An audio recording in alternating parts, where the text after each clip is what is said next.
ನಮಸ್ಕಾರ ವೀಕ್ಷಕರೇ, ನಾನು ನಿಮ್ಮ ನಾಗರಹಳ್ಳಿ ಹಳ್ಳಿ ಸವಿ ಹೋಟೆಲ್ನ ಹರೀಶ್ ಮಾತಾಡ್ತಾ ಇರೋದು. ಹಳ್ಳಿ ಸವಿಯ ಇನ್ನೊಂದು ರೆಸಿಪಿನ ಹೇಳ್ಕೊಡ್ತೀನಿ. ಗುಂಟೂರು ಚಿಕನ್ ಯಾವ ರೀತಿ ಮಾಡೋದು ಅಂತ ಬನ್ನಿ.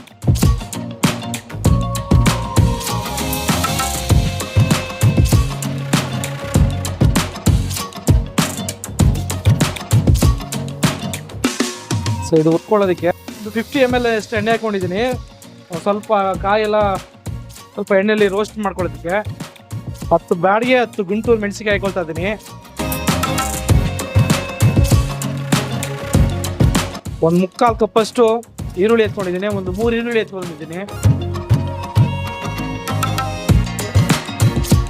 15 ಲವಂಗ, ಒಂದು 10 ಏಲಕ್ಕಿ, ಒಂದು 4 ತುಂಡಷ್ಟು ಚಕ್ಕೆ ಹಾಕ್ತಾ ಇದ್ದೀನಿ.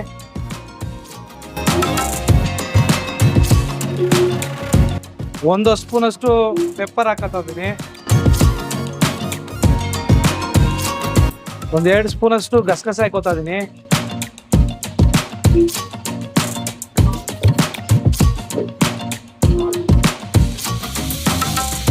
ಇದು ಚೆನ್ನಾಗಿ ರೋಸ್ಟ್ ಆಗಿದೆ.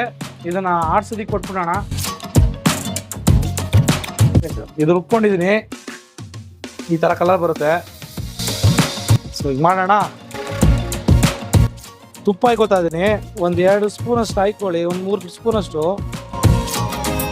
ಒಂದು 2 ಸ್ಪೂನಷ್ಟು ಎಣ್ಣೆ ಹಾಕೊಳ್ಳಿ. ಜಜ್ಜಿರೋ ಅಂತ ಒಂದು 2 ಬೆಳ್ಳುಳ್ಳಿ ಹಾಕೊಳ್ಳೋಣ.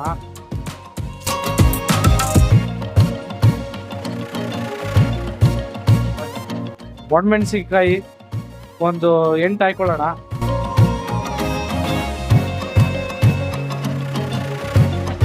ಒಂದು 10ರಿಂದ 15 ಕರಿಬೇವು ಸೊಪ್ಪು ಹಾಕೊಳ್ಳೋಣ. ಸೊ ಈ ಆಡಿಸಿರುವಂಥ ಇದಿದೆ, ಮಸಾಲೆ ಇದೆಯಲ್ಲ, ಅದನ್ನು ಆ್ಯಡ್ ಮಾಡ್ಕೊಳ್ಳೋಣ. ನೀರು ಒಂದು 2 ಸೋಡಷ್ಟು ಹಾಕೊಳ್ಳಿ, ಜಾಸ್ತಿ ಹಾಕೋಬೇಡಿ ನೀರು.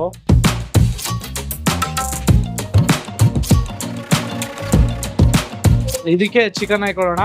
1.5 kg ಅಷ್ಟು ಚಿಕನ್ ಹಾಕೋತಾ ಇದ್ದೀನಿ.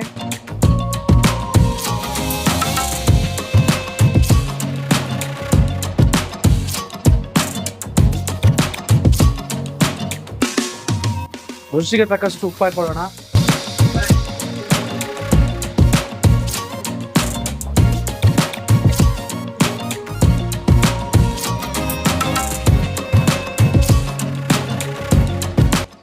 ಒಂದು ನಿಂಬೆಹಣ್ಣು ಹಾಕೊಳ್ಳೋಣ.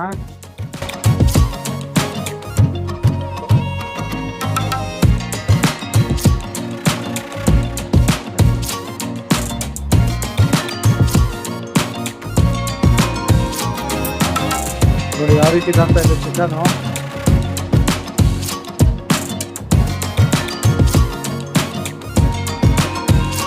ಚಿಕನ್ನು ಬೆಂದಿದೆ.